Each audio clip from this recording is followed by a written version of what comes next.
සියලු දෙනාටම සුබ දවසක්.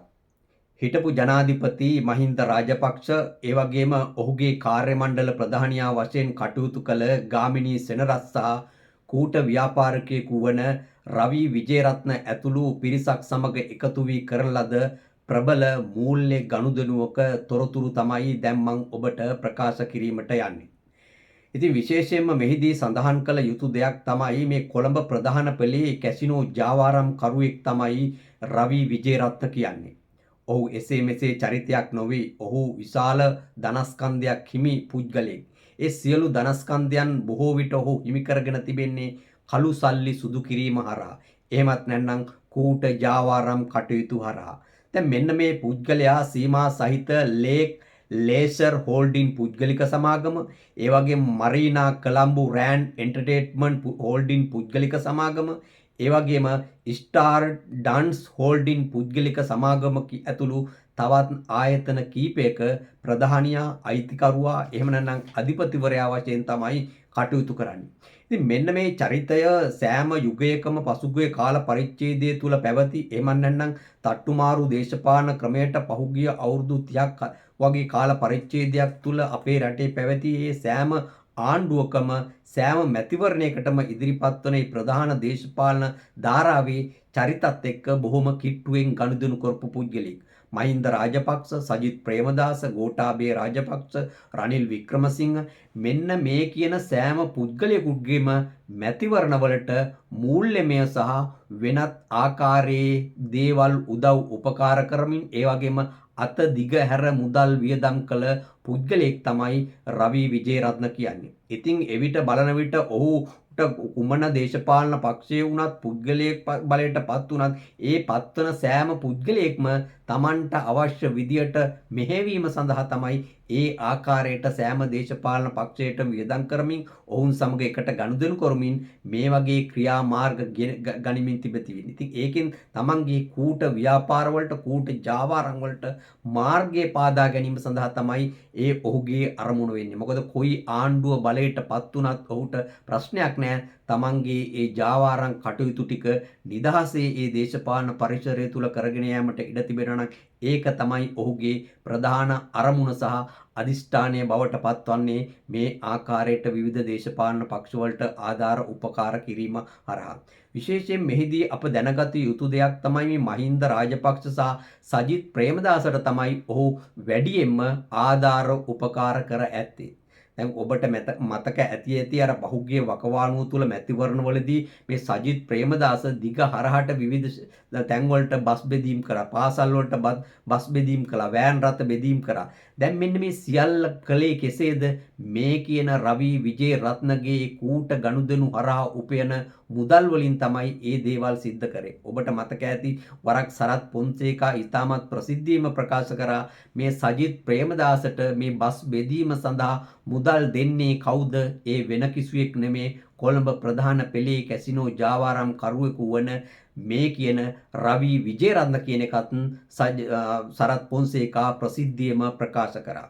ඉතින් ඒ විතරක් නෙමේ, සජිත් ප්‍රේමදාස සහ ඔහුගේ පවුලේ අයට කෑම බීම පවා ගෙනහලා දෙන්නේ, උදේ හවස දවල්ට ඒ කෑම බීම පවා ගෙනහලා දෙන්නේ මේ කියන රවි විජේරත්නට අයත් රෙස්ටුරන්ට් වලින්. ඉතින් අවන්හල් වලින්. දැන් එතනින්ම අපිට අවබෝධ කර ගැනීමේ හැකියාවක් තිබෙනවා මේ රවි විජේරත්න සහ සජිත් ප්‍රේමදාසලා අතර තිබෙන නිරතුරු කිට්ටු සබඳතාවය කුමක්ද කියන එක. ඉතින් මෙන්න මේ මහින්ද රාජපක්ෂලා, ගාමිණී සෙනරත්නලා, සජිත් ප්‍රේමදාසලා, ජලනී ප්‍රේමදාසලා මෙන්න මේ කල්ලි කණ්ඩායම් අතර මේ ගනුදෙනු හරහා, එහෙම නැත්නම් මේ මිත්‍රපාර්ශ්වික ස්වභාවය හේතු කොටගෙන ඔවුනොහුන් හරහා හුවමාරු වෙන කල්ලු සල්ලි ජාවාරම් පිළිබඳව පවා පහුගිය යුගවල විවිධ අවස්ථාවල විවිධ ස්ථානවලදී යම් කරුණු කාරණා පවා ඉස්මතු වුණා. ඉතින් මෙන්න මෙහි ව්‍යාපාරික ජාලය, එව නැත්නම් මේ කළු සල්ලි ව්‍යාපාරික ජාලය මෙහි මොකද රවි විජේරත්න. මොකද ඔහු කැසිනෝ ජාවාරම්කරුවෙක්. එතකොට ඔහුට ඉතාමත් පහසුවෙන් මේ කූට ගනුදෙනු කිරීමේ හැකියාව, කළුසල්ලු සුදු කිරීමේ හැකියාව නිරතුරුවම ඒ ව්‍යාපාරික ජාලය හරහා හැකියාව ලැබෙනවා. ඉතින් මේ රවි විජේරත්න කියන්නේ තමන්ගේ දේශපාලන බලය උපයෝගී කරගෙන විවිධ පුද්ගලයන්ට බලපෑම් එල්ල කරමින් මැර තර්ජන යොදාගෙන රටේ විවිධ ප්‍රදේශවල ඉඩකඩම් දේපල පවා අත්පත් කරගත් පුද්ගලෙක්. ඊට අදාළ ඔහුට විරුද්ධව පොලිසිවල පැමිණිලි තියෙනවා, අධිකරණවල නඩු තියෙනවා. ඉතින් ඒවා උනත් දිගින් දිගටම ඇදෙන ස්වභාවයක් තිබෙන්නේ නඩුව පවා. මොකද මේ සියල්ල සල්ලි බලයෙන් මෙහෙවන, සියල්ල තමන්ගේ දේශපාලන බලපරාක්‍රමය තුල මෙහෙවන ඉතාමත් ප්‍රබල කළුසල්ලි කූට ජාවාරම්කරුවෙක් ලෙස තමයි මේ කියන රවි විජේරත්න ප්‍රසිද්ධ වෙයි සිටින. ඉතින් මෙන්න මේ චරිතය අර මේනකා ගල්ගමුව කියන තවත් කාන්තාවක්, ඒ වගේම අර කැකිරාව ප්‍රදේශයේ සිටින තවත් තැනැත්තියක් දේවිකා කියලා. දැන් ඒගොල්ලන්ගත් උපයෝගී කරගෙන තමයි මේ රවි විජේරත්න මේ ආකාරයට බලහත්කාරයෙන් මෙවැනි ක්‍රියාවල පවා යෙදෙන බවට පැහැදිලිව තොරතුරු ලැබී තිබෙන්නේ. ඉතින් මේ විතරක් නෙමෙයි, මේ දැන් රවි විජේරත්න දැනට පදිංචි වී සිටින අංක 14 ඇලයිරක් ඒ ග්‍රගරි පාර කොළඹ 7 කියන ඒ නිවස සහ දේපල පවා ඔහු බලහත්කාරයෙන් අත්පත් කරගන්න ඇති ඒවා. දැන් ඒකෙන්ම තේරෙනවා ඔහුගේ ක්‍රියාවලිය කුමක්ද කියන එක. ඉතින් අන්නේ දේපල පවා ඒ නීලකාන්ති ප්‍රනාන්දු සහ හිරනුදු ප්‍රනාන්දු කියන මහලු යුවලකට අයත් තිබූ දේපලක්.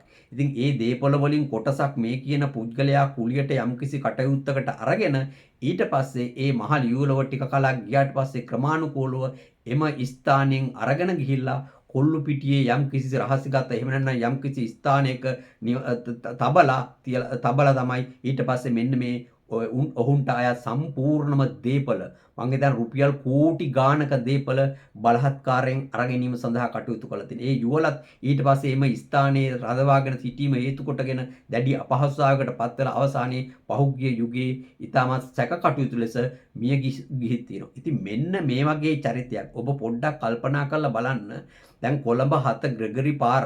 ඉතින් ඒ වගේ ප්‍රදේශයක මහා දේපලක් රුපියල් කෝටි ගාණක් වටින්නේ නැද්ද? ඉතින් එවැනි කෝටි ගාණක් වටින දේපලක් තමයි ඒ මහලු නිවසේ හිටිය මහලු යුවලව මේ විදියට කොල්ලු පිටියේ නිවසකට ගෙනත් ගිහින් දාලා ඒ දේපල අත්පත් කරගෙන මේ වන විට පදිංචි වී සිටින්නේ පවතින්නේ. ඉතින් මෙන්න මේ කරුණු වලින් පවා පැහැදිලිව පෙන්눔 කෙරෙනවා මේ පුද්ගලයා කිසිදු සිතක් පපුවක් නැතුව සිත්පිත් නැති චරිතයක් ලෙස ක්‍රියා කරමින් මේ කූට ගනුදෙනු වල ව්‍යාපාරවල මේ ඉඩකඩම් අත්පත් කර ගැනීම සඳහා කටයුතු කරන්නේ කුමන ආකාරයේ ක්‍රියාවලියක් හරහාද කියන එක. ඉතින් ඒ විතරක් නෙමෙයි, දේශපාලඥයින්, පොලිසිය, ඒ වගේම ආදායම් බදු දෙපාර්තමේන්තුවේ ඇතැම් නිලධාරීන් මේ වගේ මෙන්න ඒ අයගේ උදව් උපකාර කරන මැර වැඩ කරමින් ජාවාරම් කරමින් පමණක් නොවේ, රජයට ගෙවිය යුතු ආදායම් පදු පවා ගෙවීම පැහැර හරමින් කටයුතු කරන පුද්ගලෙක්. ඉතින් පසුගිය යුගයේ මේ රවි විජේරත්න මේ තමන්ගේ සල්ලි බලය උපයෝගී කරගෙන ඕනෑම පුද්ගලයෙක් තමන්ගේ යටතට ගැනීමේ ක්‍රියාවලියක් තමයි දියත් කරනු ලැබුවේ. ඉතින් පහුගිය ආණ්ඩුවල පවා ඔහු ඒ විදියට බලහත්කාරී ක්‍රියා හරහා ආදායම් බදු නිලධාරීන්ට පවා සමහර වුන්ට අල්ලස් ගෙවමින් තමයි ඒ බදු ගෙවීම පවා පැහැර හරමින් බදු පයිල් යට ගාමින් ඔහු කටයුතු කරේ. ඉතින් මෙන්න මේ වගේ ඊටමත් නරක චරිතයක් ලෙස තමයි, කළු චරිතයක් ලෙස තමයි අපිට මේ පුද්ගලයාව සැලකීමට හැකියාව ලැබෙන්නේ. නමුත් මේ වත්මන් ආණ්ඩුව බලයට පත් වී ඇති ස්වභාවයක් තුල, මාලිමා ආණ්ඩුව බලය ඌලන පරිපාලන ව්‍යුහයක් තුල මේ කියන කළු චරිතවලට අවශ්‍ය විදියට හිතා මනාපෙට අර බහුගිය යුගයේ කටයුතු කළ ආකාරයේ කටයුතු කිරීමේ හැකියාවක් වත්මන් තුල නැහැ. නමුත් එහෙම වුණත් තවමත් ඔවුන් ඊටමත් කූට ලෙස යම් කටයුතු කරන ක්‍රියාවලියක් තමයි අපිට නම් දකින්නට ලැබෙන්නේ. ඉතින් මේ විතරක් නෙමෙයි, මෙන්න මේ මහින්ද රාජපක්ෂ, ඔය රවි විජේරත්න, ඒ වගේම මහින්ද රාජපක්ෂගේ කාර්ය මණ්ඩල ප්‍රධානියා වශයෙන් සිටි ගාමිණී සෙනරත්තා තවත් පිරිසක් සමග එකතු වී මහා පරිමාණයේ කළුසල්ලි ජාවාරමක් සිදු කර බවට ආදායම් බදු දෙපාර්තමේන්තුවට පවා පැමිණිලි ලැබී තිබෙනවා. ඉතින් ඒ පැමිණිල්ල ලැබිලා හරිනම් ඒ පැමිණිලි ලැබුණු පසු ඒවාල කරුණු කාරණා පිළිබඳ සත්‍යද අසත්‍යද කියන කාරණාවත් පිළිබඳ සොයා බැලීම සඳහා ආදායම් බදු දෙපාර්තමේන්තුව හරිනම් පරීක්ෂණ පැවැත්විය යුතුයි. නමුත් එවැනි දෙයක්වත් සිදු කර ඇති බවක් අපිට දැනගන්නට ලැබෙන්නේ නැහැ. මොකද එවැනි ලැබුණු පැමිණිලි පවා යටපත් කර ඇති බවක් තමයි දැනගන්නට තිබෙන්නේ. ඉතින් මේ එක පැමිණිල්ලක් සිද්ධ කළා තිබෙන්නේ වෙන කවුරුවත් නෙමේ එක්සත් ජාතික පක්ෂයේ කළුතර දිස්ත්‍රික්කයේ සංවිධායකවරයෙකු වශයෙන් කටයුතු කරන නිශාන්ත ශ්‍රී වර්ණසිංහ. ඔහු කාලයක් ජාතික හෙළ උරුමයේ පවා කටයුතු කළ පුද්ගලයෙක්. ඔහු මේ වන විට එක්සත් ජාතික පක්ෂයේ කටයුතු කරන්නේ. ඉතින් ඔහු පවා පැමිණිල්ලක් මේ කියන කූට ජාවාරම්පාල රවී විජේරත්නට විරුද්ධව ආදායම් බදු දෙපාර්තමේන්තුවේ විශේෂ විමර්ශන අංශයට යොමු කරලා තිබෙනවා. නමුත් ඒ පැමිණිල්ල අද වෙනතුරුවත් විභාග කර ඇති බවක් අපිට දැනගන්නට ලැබිලා නැහැ. මොකද සමහර විට තමන්ගේ පරිපතය තුල තමන්ගේ විෂයානු කරුණු බද්ධව තුල තමන්ට නීතිමය හැකියාවක් නීතිමය අපහසුතාවයක් නීතිමය ප්‍රශ්නයක් තිබෙනවා නම් එම පැමිණිල්ල විභාග කරන්න එහෙමනම් ඒක අල්ලස් කොමිසමට හෝ එහෙම නැත්නම් රහස් පොලිසියට හෝ එහෙම නැත්නම් FCDI එකට හෝ එහෙම නැත්නම් පොලිස් පොතිට හෝ මේ කාට හරි යොමු කිරීමේ හැකියාවක් තියෙනවා. එහෙමත් නැත්නම් මේ පැමිණිල්ල විභාග කිරීමේ තමන්ගේ නීතිමය කර්තව්‍යයක් කිරීමේ හැකියාවක් නැත්නම් අඩුතරමින් මේ පැමිණිල්ල කර පුද්ගලයාට හෝ ලිඛිතව පැමිණිලි කළ දැනුම් දීමක් කළ යුතුයි. අපිට මේ පැමිණිල්ල විභාග කිරීමේ නීතිමය හැකියාවක් නැහැ කියලා. නමුත් එවැනි දෙයක්වත් සිද්ධ කළ නැහැ. ඉතින් එවැනි සිද්ධ කළා තිබෙන්නේ මොකද්ද? මේ කියන රවී විජේරත්නට විරුද්ධව ලැබුණු මෙන්න මේ කියන පැමිණිල්ල යටපත් කිරීමට තමයි ඒ ආදායම් බදු දෙපාර්තමේන්තුවේ නිලධාරීන් පවා කටයුතු කළේ. මේකෙන් පවා තේරෙනවා මේ පුද්ගලයා සල්ලි වලට මේ පුද්ගලයන්ගේ යටපත් කරගෙන සිටින්නේ කොයි ආකාරයටද කියන එක. දැන් මම ඔබට ප්‍රකාශ කරන්නම් මේ පුද්ගලයාට විරුද්ධව ලැබී ඇති මේ පැමිණිල්ලේ සඳහන් වන්නේ මොනවාද කියන එක මම ඔබට එකින් එක පැහැදිලි කරන්නම්. එතකොට මෙතන ව්‍යාපාරිකයන්ගේ ඒ වගේම දේශපාලඥයන්ගේ අතකොළුවන්ගේ ඒ කියන්නේ දේශපාලඥ නිලධාරියන්ගේ ඔහුල්ලඟින් ඉන්න මේ වගේ විවිධ පුද්ගලෝ මේ කූට ජාවාරමට සම්බන්ධ වී ඇති බවට තමයි මේ පැමිණිල්ලේ නම් වශයෙන්ම කරුණු කාරණා අඩංගු වී තිබෙනවා. දැන් මම ඔබට මුලින්ම එක ප්‍රථමයෙන්ම ප්‍රකාශ කරනවා. මේ 2014 12 වෙනි මාසේ 19 වෙනිදා රාත්‍රී 10:30ට පමණ මේ නන්දන ලොකු විතාන කියන පුද්ගලයා මෙන්න මේ රවී විජේරත්නගේ නිවසේ ඉඳලා මිලියන 30ක් සහ මිලියන 20ක් වශයෙන් වටිනා පෙට්ටි දෙකක් රැගෙන ගිහින් තියෙනවා. මේ නන්දන ලොකු විතාන කියන්නේ ඔබ දන්නවා ඇති ඒ චරිතය. ඔහු තමයි අර ඩුබායි මෙරියන්ට් හෝටලේ අධිපති. දැන් පසුගිය වකවානුව තුලම නිරතුරුව අසන්නට දකින්නට ලැබුණු දෙයක් තමයි මේ මැරියන් හෝටලේ කියන්නේ. මේ රාජපක්ෂලාට අයත් එකක්. ඒ රාජපක්ෂලාට අයත් ඒ හෝටලය කා හරහාද ක්‍රියාත්මක වෙන්නේ මේ නන්දන ලොකු විතාන හරහා තමයි ක්‍රියාත්මක වෙන්නේ කියන එක තමයි බොහෝ දෙනාගේ කතා බහට ලක් වුනේ. ඉතින් ඔහුත් මෙන්න මේ ජාවාරම තුල ඉන්නවා. ඔහුත් මේ මා ප්‍රකාශ කළ ආකාරයට මේ පැමිණිලි සඳහන් කරුණු වලට අනුව මේ රවී විජේරත්නගේ නිවසේ තිබූ රුපියල් මිලියන 30ක් සහ මිලියන 20ක් අවස්ථා දෙකකදී රැගෙන ගිලා තිනෝ. මේ මුදල් මොනවාද? ඒ විතරක් නෙමේ 2014 12 වෙනි මාසේ 19 වෙනිදා රාත්‍රී 10ට ඒ රවී විජේරත්න පදිංචි වී සිටින කොළඹ හත ගිග්‍රි පාරේ නිවසේදී චීන ජාතිකයන් පිරිසක් එතනට පැමිණිලා තිබෙනවා. ඔවුන් පැමිණිලා තිබෙන්නේ WPKL 1824 කියන රථයෙන්. අන්නේ රතේ මිලියන 200ක මුදලක් රැගෙන හිටිනෝ ඒ චීන ජාතිකයන්. ඒක පෙට්ටි 7කින් අරගෙන හිල්ලා තිනෝ. ඊට පස්සේ පෙට්ටි 7 මේ කියන ගාමිණී සෙනරත්නලගේ නිවසට රැගෙන ගිහින් තිබෙනවා. ඉතින් ගාමිණී සෙනරත් කියන්නේ කවුද? මහින්ද රාජපක්ෂගේ කාර්ය මණ්ඩල ප්‍රධානියා වශයෙන් කටයුතු කළ පුද්ගලයා. ඉතින් මිලියන 200ක් කියන්නේ මේ වගේ ලොකු මුදලක් ලක්ෂ 2000ක විතර මුදලක් මේ විදියට මේ රැගෙන යෑම මේ මුදල් මොනවාද කියන එක බරපතල ගැටලුවක් ප්‍රශ්නයක් මතුවෙනවා. ඒ විතරක් නෙමෙයි 2014 12 වෙනි මාසේ 19 වෙනිදා රාත්‍රී 8ට පමණ මේ ගාමිණී සෙනරත්ගේ ඔහුගේ වාහනය KP 56යි 10 කියන රථයෙන් අරලියගහ මන්දිරයේ සිට මේ මුදල් තොගයක් ට්‍රැවලින් බෑග් දෙකක දමාගෙන ගාමිණී සෙනරත්ගේ නිවසට රැගෙන ගිය බවටත් මේ ලිපියේ මේ පැමිණිල්ලේ කරුණු සඳහන් වෙනවා. ඒ විතරක් නෙමෙයි 2014 8 වෙනි මාසේ 30 වෙනිදා රවි විජේරත්නගේ ග්‍රිගරි පාරේ නිවසේ තියෙඳලා චීන ජාතිකයන් පිරිසක් එතනට තවත් ඇහිලා තිනවා. ඔවුන් මිලියන 30ක්, මිලියන 60ක්, මිලියන 15ක්, මිලියන 15ක් තවත් ඒ වගේම කාඩ්බෝඩ් පෙට්ටි 4ක මෙන්න මේ මුදල් ගොඩ අරගෙන ඇහිලා තිනවා.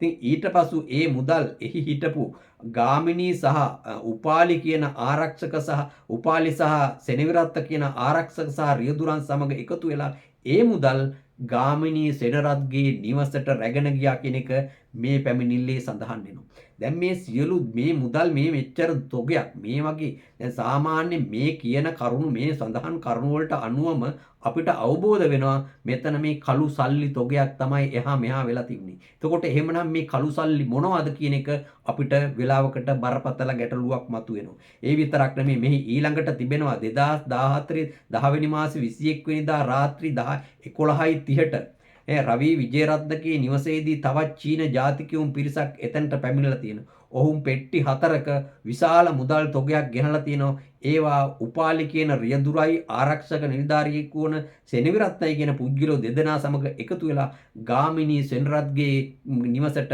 රැගෙන ගියයි කියලත් මේකේ තියෙනවා. දැන් මේ 2015 ආණ්ඩු පෙරළිය සිද්ධ වෙන්න ඒ වකවානුව තුල තමයි මේවා බොහෝ දුරට සිද්ධ වෙලා තියෙන මේ මුදල් ගනුදෙනු සිද්ධ වෙලා තියෙන්නේ. ඒ විතරක් නෙමෙයි. දැන් මෙහි තියෙනවා 2014 11 වෙනි මාසේ 1 වෙනිදා රාත්‍රී 11ට රවි විජේරත්නගේ නිවසට තවත් චීන ජාතිකයෝ පිරිසක් ඇහිලා තිනවා. ඔහු තවත් පෙට්ටි 4ක මුදල් විශාල තොගයක් අරන් ඉලා තිනවා.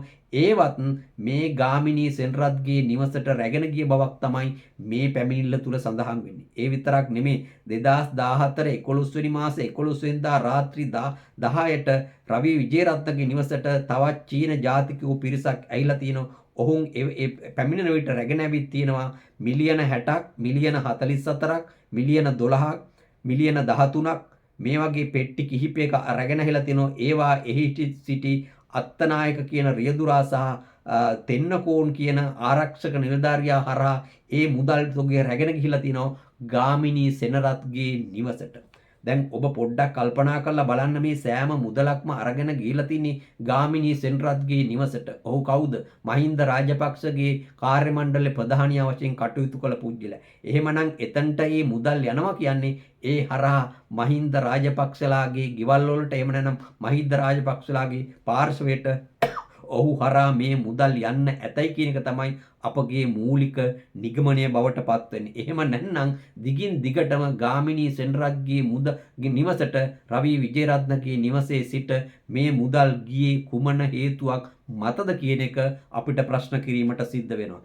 ඒ විතරක් නෙමෙයි 2014 11 වෙනි මාසේ 19 වෙනිදා රාත්‍රී 12:30ට පමණ රවි විජේරත්නගේ නිවසේ සිට WP KL 1824 කියන කළු පාට ජීප් රථෙන් චීන ජාතිකයන් පිරිසක් ඇහිල්ලා මිලියන 43ක්, මිලියන 11ක්, මිලියන 20ක් යනාදී ආකාරයට මුදල් තොගයක් රැගෙන ගිහිල්ලා ගාමිණී සෙනරත්ගේ නිවසට ඒ මුදලුත් රැගෙන ගියා කියන එක තමයි මේ පැමිණිල්ලේ සඳහන් වෙන්නේ. ඒ විතරක් නෙමෙයි 2014 11 වෙනි මාසේ 20 වෙනිදා රාත්‍රී 11:30ට 301-9156 කාර් රථෙන් ගාමිණී සෙනරත්ගේ කාර්යාලය බාර බණ්ඩාර කියන පුද්ගලයා විසින් අරලියගහ මන්දිරයේ සිට බෑග් දෙකක පිර වූ මුදල් තොගයක් ගාමිණී සෙනරත්ගේ නිවසට ගෙනිත්‍යා කියන එකත් මේ පැමිණිල්ලේ සඳහන් වෙනවා. ඒ විතරක් නෙමෙයි 2014 11 වෙනි මාසේ 21 වෙනිදා රාත්‍රී 10ට 301-9156 කියන කාර් රථෙන් ගාමිණී සෙනරත්ගේ කාර්යාලය බාර බණ්ඩාර කියන මුදල් පුද්ගලයා තවත් මුදල් තොගයක් ගාමිණී සෙනරත්ගේ නිවසට රැගෙන ගියා කියන එකත් මෙහි සඳහන් වී තිබෙනවා. ඒ වගේම 2014 11 වෙනි මාසේ 28 වෙනිදා රාත්‍රී 9:30ට පමණ WP KM 0522 කියන රථයෙන් චීන ජාතික කාන්තාවන් දෙදෙනෙක් රවි විජේරත්නගේ නිවසට පැමිණලා කිලෝ 50ක් පමණ බර පුරවන ලද කාඩ්බෝඩ් පෙට්ටි දෙකක් ගාමිණී සෙනරත්ගේ නිවසට ගෙන ගොත් ඒ හරහා බාර දුන්නා කියලාත් තිබෙනවා. දැන් මේ පෙට්ටිවල මොනවාද තිබුණේ? සල්ලිද, කුඩුද, එහෙම නැත්නම් වෙනත් දෙයක්ද, රත්තරන්ද කියන එක පැහැදිලිව මෙහි සඳහන් වීමක් වෙන්නේ නැහැ. කෙසේ වෙතත් ඊළඟට 2014 11 වෙනි මාසේ 25 වෙනිදා මේ කියන රවි විජේරත්නගේ තැන සිටලා මේ බණ්ඩාර කියන පුද්ගලයෙක් ගාමිණී සෙන්රජ්ගේ නිවසට සැක කටයුතු පෙට්ටි 4ක් ගෙනහිලා තියෙනවා. ඒ වාලත් සල්ලි තිබුණා කියන එක තමයි සැක කරනවා කියන එක තමයි මේ පැමිණිල්ලේ සඳහන් වෙන්නේ. ඒ වගේම 2014 11 වෙනි මාසේ 26 වෙනිදා රවි විජේරත්නගේ නිවසේට පැමිණිලා චීන ජාතිකයන් ටිකක් හම්බ වෙලා එතන පෙට්ටි 4ක් ගෙනලා තියෙනවා. ඔවුන් ඒ පෙට්ටි 4ත් ගාමිණී සෙන්රත් පැමිණලා කතා කරලා ඔහුගේ නිවසට රැගෙන ගියා කියන එක මේ කියන පැමිණිල්ලේ සඳහන් වෙනවා. ඒ විතරක් නෙමෙයි 2014 12 වෙනි මාසේ 2 වෙනිදා උදේ 11:30ට පමණ සුනිල් සේදර සෙන්රත් විසින් ඔහුගේ රතෙන් ගාමිණී සෙන්රත්ගේ නිවසට කාඩ්බෝඩ් පෙට්ටි 2ක් රැගෙන ගිහිල්ලා තියෙනවා. ඒවා මුදල් පුරෝපු ඒවා කියන එක තමයි මෙහි සඳහන් වෙන්නේ. මේ සුනිල් සේදර සෙන්රත් කියන්නේ මේ ගාමිණී සෙන්රත්ගේ සහෝදරයා. එතකොට අයියලා මල්ලිලත් එකතු වෙලා තමයි මේ කූට මුදල් ගනුදෙනුව එහෙම නැත්නම් මේ ජාවාරම එහෙම නැත්නම් මේ සැක කටයුතු ක්‍රියාවලිය සිද්ධ කර ඇති බවක් මේ පැමිණිල්ල තුල සඳහන් වන්නේ. ඒ විතරක් නෙමේ 2014 12 වෙනි මාසේ 3 වෙනිදා උදේ 10:30ට පමණ වෝඩ් ප්‍රදේශයේ පදිංචි මූර්ති කියන පුද්ගලයා විසින් ගාමිණී සෙන්රත්ගේ නිවසේ සිට WPKN 9990කින් රතෙන් කාඩ්බෝඩ් කීපයක් පටවගෙන රැගෙන ගිහිල්ලා ඒවා අනුර චන්ද්‍රසිරි කියන නීතිඥයාට ලබා දුන්නා කියන එකත් මෙන්න මේ පැමිණිල්ලේ සඳහන් වෙනවා. ඒ විතරක් නෙමේ 2014 12 වෙනි මාසේ 5 වෙනිදා WPKY 1243 රතෙන් අනුර චන්ද්‍රසිරිත් මේ නිවසට ඇවිල්ලා සැක කටයුතු පාර්සල් කිහිපයක් රැගෙන ගියා කියන එක මෙහි තියෙනවා. ඒවත් මුදල් විය හැකි කියන එක තමයි අපගේ උපකල්පනීය බවට පත් වෙන්නේ. ඒ විතරක් නෙමේ 2014 12 වෙනි මාසේ 18 වෙනිදා දහවල් 1:45ට පමණ සුනිල් සේදර විසින් ඒ කියන්නේ ගාමිණී සෙන්රත්ගේ සහෝදරයා සුනිල් සේදර විසින් ගාමිණී සෙන්රත්ගේ නිවසේ සිට KU 47.66 කියන රතෙන් මිලියන 13ක් මිලියන 16ක් සහිත පෙට්ටි දෙකක් ඒ වගේම මිලියන 24ක් ලෙස තවත් පෙට්ටි 4ක සූදානම් කළා ගාමිණී සෙන්රත්ගේ නිවසට රැගෙන ගියා කියන එකත් මේ පැමිණිල්ල තුල සඳහන් වෙනවා. දැන් මෙහෙම බලනකොට මොනතරම් මුදල් කන්දරාවක් මේ අය අතර හුවමාරු වී තිබෙනවාද කියන එක ඔබට මේකින් පැහැදිලිවම පෙන්눔 කරනවා. ඒ විතරක් නෙමේ 2013 9 වෙනි මාසේ 25 වෙනිදා පෙරවරු 11ට පමණ ගාමිණී සෙන්රත්ගේ සහෝදරයා වන සුනිල් සේදර සෙන්රත් ගෙග්‍රිපාරේ නිවසේ සිට රියදුරා වන පෙරේරා විසින් පදවන ලද WP MI 4680 කියන ජීප් රථයෙන් පෙට්ටි 3කට සහ ඊට පස්සේ අමතරව තවත් පෙට්ටි 4කට වෙන් වශයෙන් සැක කටයුතු පෙට්ටි 7ක් ගෙනිච්චයි කියලා මේක සඳහන් වෙනවා. ඒවත් මුදල් විය හැකි කියන එක තමයි මෙහි සඳහන් වී තිබෙන්නේ. ඒ විතරක් නෙමේ 2013 11 වෙනි මාසේ 9 වෙනිදා රාත්‍රී 9:50ට පමණ රවි විජේරත්න නැමැති කැසිනෝහල් හිමියාගේ ග්‍රෙගරි පාරේ නිවසේ සිට චීන ජාතිකයන් පිරිසක් හමු වී KL 1824 දරන රථයේ තිබූ මුදල් පුරවන ලද පෙට්ටි 5ක් ගාමිණී සෙන්රත්ගේ නිවසට රැගෙන ගියා කියලා තියෙනවා. ඒ විතරක් නෙමේ ඊට අමතරව තවත් රථයකින් KH 3937 කියන රථයෙන් මේ ගාමිණී සෙන්රත්ගේ නිවසට තවත් වාහනයක් ගිහිලා තියෙනවා. එහි පෙට්ටි තවත් 4ක් තිබුණු බවට මෙහි සඳහන් වී තිබෙනවා. ඒ විතරක් නෙමේ 2013 11 වෙනි මාසේ 20 වෙනිදා උදේ 9ට පමණ KM 1424 දරන බෙන්ස් රථයෙන් ප්‍රභාත් නානායක්කාර නැමැති පුද්ගලයා පෝර බෑග් 2ක් පුරවා මුදල් ග්‍රෙගරි පාරේ නිවසට රැගෙන ආ බවකුත් මෙහි සඳහන් වෙනවා මේ කියන රවි විජේරත්නගේ නිවසේ සිටලා. ඒ වගේම එම බෑග් දෙක 2013 11 20 වෙනි දින උදේ 10ට පමණ කුඩා බාලකී විසින් රැගෙන ගියා කියලා තිබෙනවා. දැන් මේ පියදාස කුඩා බාලකී තමයි ඔහුගේ නියම නම. දැන් ඔහු ඉන්නේ රාජගිරියේ ගල්පොත්ත පාරේ මගේ මතකේ හැටියට. දැන් ওই කුඩා බාලගේ කියන්නේත් ওই ගාමිණී සෙනරත් සමග ඔය මහින්දරලා රාජපක්ෂ සමග ඒ වගේම නාමල් රාජපක්ෂලා යෝෂිතලා රාජපක්ෂලා සමග එකට ජාවාරම් කරපු කරිසල්ලි සුදු කරපු ඒ වගේම කූට ව්‍යාපාරවල විවිධ බිස්නස් වල යෙදිච්ච පුජ්‍යලෙක්. ඔහු යහපාලන ආණ්ඩුවෙන් වරක් අත්අඩංගුවටගෙන රක්ෂිත බන්ධනාගාරගතවලත් හිටියා. මං හිතන හැටියට මහින්ද රාජපක්ෂ ජනාධිපති ධූරිය දරනකොට ඔහු ශ්‍රී ලංකා රක්ෂණ සංස්ථාවේ කළමනාකාර අධ්‍යක්ෂ ධූරිය වගේ තනතුරකුත් දැරුවා. ඉතින් ඔහු කියන්නේ ඔහුත් ඉතාමත් කූට ලෙස මහින්ද රාජපක්ෂලත් එක්ක එකතු වෙලා මුදල් ඉපවූ චරිතයක් ලෙස තමයි නම් දරා තිබෙන්නේ. ඒ විතරක් නෙවෙයි 2014යි 2යි 19 වෙනි දින අරලියගහ මන්දිරයේ සිට 301-96-51 කියන රථයෙන් ගාමිණී සෙනරත්ගේ මුදල් බාරකරු වශයෙන් කටයුතු කරන බණ්ඩාර කියන පුද්ගලයා විසින් තවත් බෑග් කිහිපයක් ගාමිණී සෙනරත්ගේ නිවසට රැගෙන ආවා බවකුත් මෙහි සඳහන් වෙනවා. ඒ වගේම 2014 දෙවෙනි මාස 20 වෙනිදා අතුරුගිරියේ පිහිටි ගාමිණී සෙනරත්ට හිමි පෝමේට් කර්මාන්ත ශාලාවේ සේවය කරන ප්‍රසාද් යන අය විසින් විනිවිද පෙනෙන සුදු පාට ටියුඩින් කවරයක ගාමිණී සෙනරත්ගේ නිවසේ සිට මුදල් තොගයක් එම කර්මාන්ත ශාලාවට රැගෙන ගියා කියන එකත් මෙහි සඳහන් වෙනවා. 2014යි 2යි 26 ගාමිණී සෙනරත්ගේ කාර්යාලයේ මුදල් බාරකරු වන බණ්ඩාර විසින් 301-96-51 කියන රථයෙන් කළුපාට බෑග් කීපයක් ගාමිණී සෙනරත්ගේ නිවසට රැගෙන ගියා කියලා තියෙනවා. ඒවාලත් මුදල් තිබිලා තියෙනවා. ඒවත් මේ කියන කූට ජාවාරම් කරුවෙකු වන රවි විජේරත්නට හරහා සිදු වූ කළුසල්ලි ජාවාරමේ මුදල් කියන එක තමයි මෙහි සඳහන් වෙලා තිබෙන්නේ.